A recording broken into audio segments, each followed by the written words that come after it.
Hello po mga kamekos, welcome po sa akin channel, sa Mekos TV. Please like and share and subscribe po for more video gaya nito.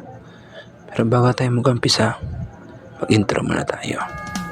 Kahit na anong trabaho, basta pinagpawisan mo sa legal na paraan at wala kang tinatapakan ng kahit na sino man tao.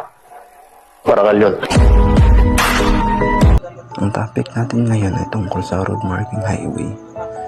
Paano ba maiiwasan ang aksidente sa kalsada? Una, mas ligtas ang biyahe kung nasa tamang linya ka.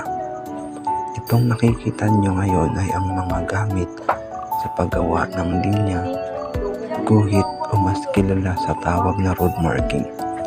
Sa trabahong ito, sasabihin ko sa inyo ang mga iba't ibang uri ng guhit na makikita mo sa highway. Una, ang edge line.